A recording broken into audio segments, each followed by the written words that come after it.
একজন অভিনেত্রী, সামনে ক্যামেরা, লাইট আর পেছনে পরিচালকের নির্দেশনা। 16 বছর ধরে নায়িকা তমা মির্জার পরিচিত কর্মজগৎ, কিন্তু হঠাৎ গল্পের দৃশ্যপট বদলে গেল। 3 মাস আগেই তিনি যোগ দিয়েছেন একটি বেসরকারি ব্যাংকে, তাও আবার অ্যাসিস্ট্যান্ট ভাইস প্রেসিডেন্ট বা এভিপি পদে।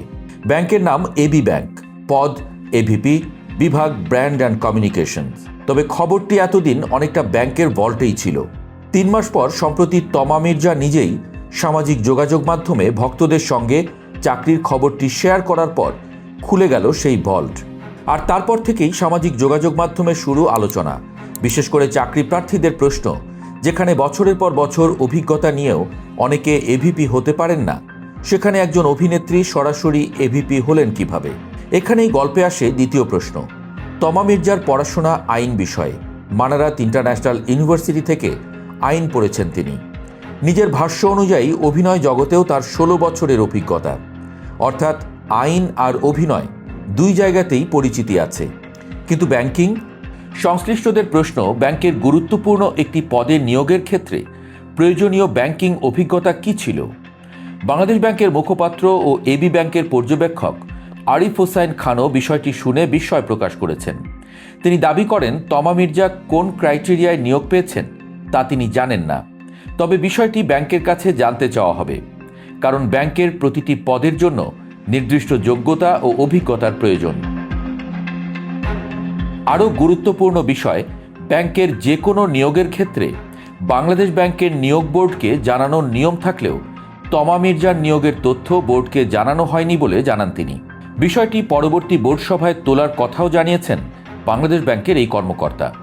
আরেক বাংলাদেশ ব্যাংক কর্মকর্তা বলছেন, বেসরকারি ব্যাংকে এভিপি পদে সরাসরি নিয়োগের ক্ষেত্রে সাধারণত 8 থেকে 10 বছরের অভিজ্ঞতা চাওয়া হয়।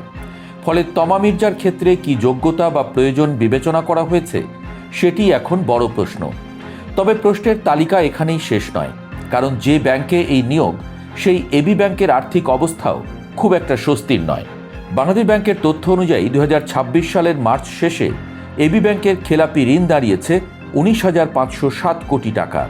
মোট ঋণের প্রায় 54%, অর্থাৎ ব্যাংকটি যে 100 টাকা ঋণ দিয়েছে তার প্রায় 54 টাকাই খেলাপি। 2025 সালে ব্যাংকটির নেট লোকসান ছিল প্রায় 3,889 কোটি টাকা। চলতি বছরের জুন পর্যন্ত 6 মাসে শেয়ার প্রতি আয় বা ইপিএস ঋণাত্মক 21 টাকা 62 পয়সা। একই সময়ে শেয়ার প্রতি নিট সম্পদ মূল্য বা ন্যাভ নেমেছে ঋণাত্মক 57 টাকা 85 পয়সায়। আর 2025 সালের হিসাবে বিনিয়োগের বিপরীতে প্রভিশন ঘাটতিও ছিল প্রায় 566 কোটি 51 লাখ টাকা। এমন আর্থিক ব্যবস্থায় ব্যাংকের ব্র্যান্ড অ্যান্ড কমিউনিকেশন বিভাগের বাজেটও সীমিত বলে জানিয়েছেন কয়েকজন নির্বাহী। ফলে নতুন করে এ ধরনের নিয়োগের প্রয়োজনীয়তা নিয়েও প্রশ্ন উঠেছে।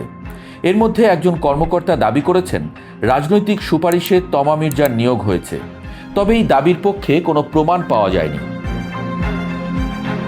এবি ব্যাংকের সদ্য দায়িত্বপ্রাপ্ত ব্যবস্থাপনা পরিচালক আরিফ বিল্লাহ আদিল চৌধুরীর সঙ্গে যোগাযোগের চেষ্টা করেছে গণমাধ্যম, তিনি সাড়া দেননি। তমা মির্জাও বেশ নীরব। তবে প্রশ্নটা শুধু তমা মির্জাকে নিয়ে নয়, প্রশ্নটা নিয়োগ প্রক্রিয়া নিয়ে। একদিকে হাজারো চাকরি প্রার্থী বছরের পর বছর অভিজ্ঞতার সিঁড়ি বেয়ে উপরে উঠতে চান, অন্যদিকে একজন তারকা সরাসরি এভিপি। তাহলে ব্যাংকের সেই সিঁড়িটা কি সবার জন্য সমান? এই প্রশ্নের উত্তরের অপেক্ষায় এবি ব্যাংকের পরবর্তী বোর্ড সভা।